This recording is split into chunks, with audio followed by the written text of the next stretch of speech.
for another week of the Critical Threat Weekly Polls. I am your host, as always, with Comic Express, Zoe Sugg, and this is Jess Fischel. Hi!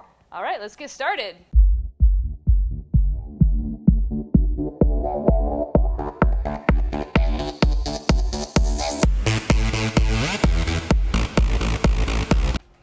All right, first up, we've got a couple of indie titles that I'll be covering. So, Tomb Raider is coming out, starting up again.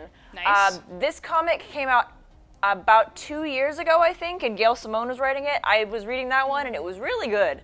And now they're starting it up again with another new number one. This one, I think they did a few miniseries in the interim did. or something. They Yeah, did but do a nothing few. super mega. yeah, like this is another ongoing, and this comic is taking place. It picks up right where the recent video game Rise of the Tomb Raider leaves off. So if you played Rise of the Tomb Raider, you can keep following the story in the new Tomb Raider comic.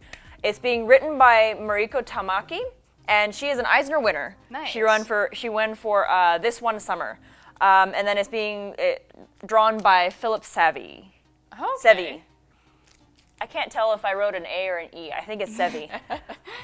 Tiny post notes. Yeah. Anyway, so Lara Croft is off to find some mysterious artifact, as she is wont to do, and this one has the capability, potential capability of defeating death. It's some sort of immortality artifact. Ooh. I don't know exactly what that means. They haven't really told a whole lot of details, but the cover is Lara Croft in the Terracotta Army area. She's down and the Terracotta Army is behind her. So I'm guessing it probably has something to do with China. I'm having flashbacks to the first time I played Tomb Raider as a kindergartner, and this statue came alive and killed me, and I ran behind the couch until my dad defeated it. So Now imagine yeah. that there are thousands Nope. of them. Nope. Childhood fears. I would be under here now. Come back. So it's okay. Lara's going to take care of them for you. All right. Cool. So Cool. Tomb Raider number 1 starting up this week. It's an ongoing. So Nice. Yeah. Yeah, that's gonna be exciting.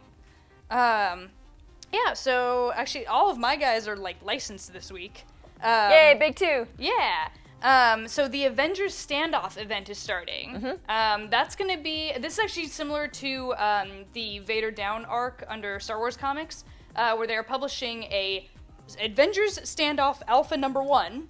That is its own unit of thing. But then it is actually continuing in, New Avengers and Captain America, and they're going to have a checklist on the back of the issue for you guys so you can figure out, which thing you need to buy next. Yeah, so if you're subscribed to all of those and you want to follow along with the event, you have to get this one title that's the kickoff. Right. And in this one, we're actually going to see Sam Wilson and Steve Rogers pair up, and they're going to go up against a threat that they can't quite defeat, so they're going to need to call in their buddies. So that's going to be fun. All of the patriotism! Whoa! Yeah, for America. They're probably fighting Soviets, Because that's how you do. Yeah, because that's still relevant today. Cold War is still going. Kind of is, actually. Yeah. Oh. I know, we hang on to grudges.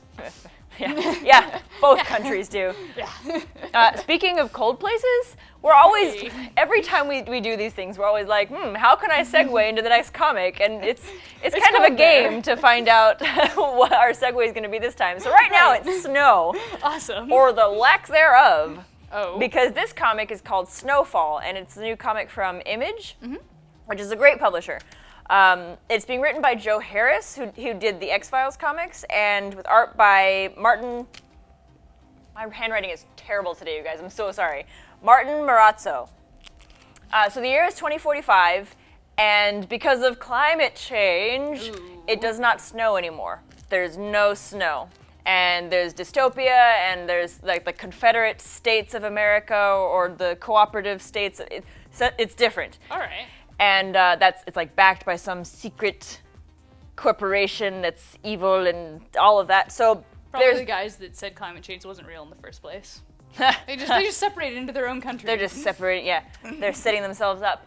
But amidst this, there is no snow, weird, wacky weather, comes the White Wizard.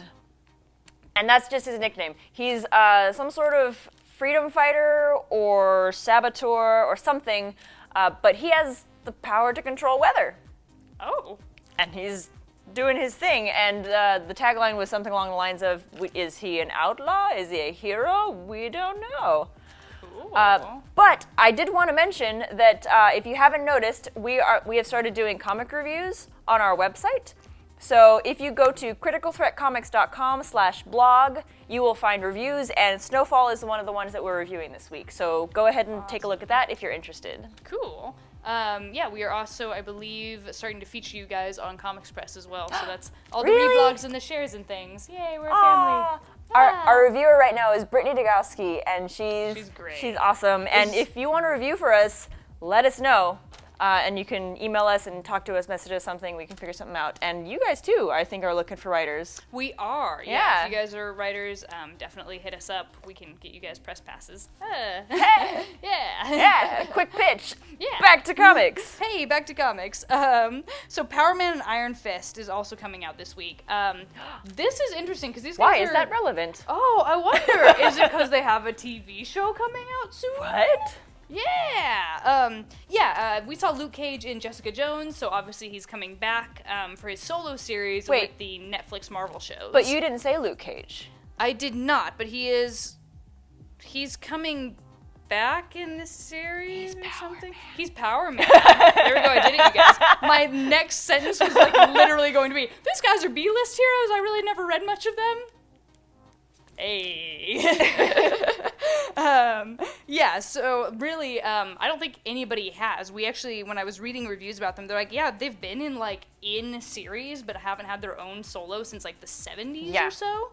So we're going to be seeing some more interest in them from the comics, and then of course, hopefully that will just build when we see their Netflix series. So. And the character Luke Cage is, if you watch the series, he's pretty kick-ass. He's always been kind of he's a likable character, I think. He is, because as much as he doesn't give a crap when he's fighting, I saw that. Good job. I did it. As much as he doesn't give a crap when he's fighting, he's very much he has motivations. He has a nice backstory. So he's a really well-built character too. Yeah. So. And this will be the first time we're seeing Iron Fist on the big screen or small silver screen. Which screen is it? It's one of the screens. Your TV screen. That one. Yeah, so that's going to be really cool. I'm looking forward to seeing what kind of stuff they do with their old crime fighting shenanigans. Before we go off and mention the last few that are coming out this week, do you have anything else that you wanted to talk about? I do. So along the lines of things I have not read recently, I have not picked up a Harley Quinn since issue 8 or so. I sort of was keeping up in the trades, and that kind of fell by the wayside, and I'm bad, you guys. Anywho, for those of you who are reading Harley Quinn, this is not new news, but for those of us who sort of casually keep up with the Harley Quinn cosplayers on the side, dude, number 25... not only is the Joker back, he actually returned, I think, last issue or a couple issues ago. So first time that Joker has appeared in a Harley Quinn series, which has been kind of fun.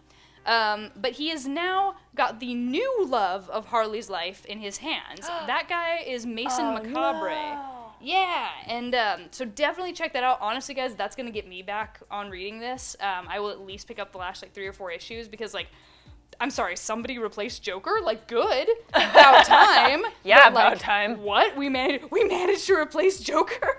And now Joker is just doing his crazy chaos thing. Or he's just a masochistic maniac. Well, they're mostly that one, I probably think. But Sadistic, yeah. Yeah. Well, kind of both, actually.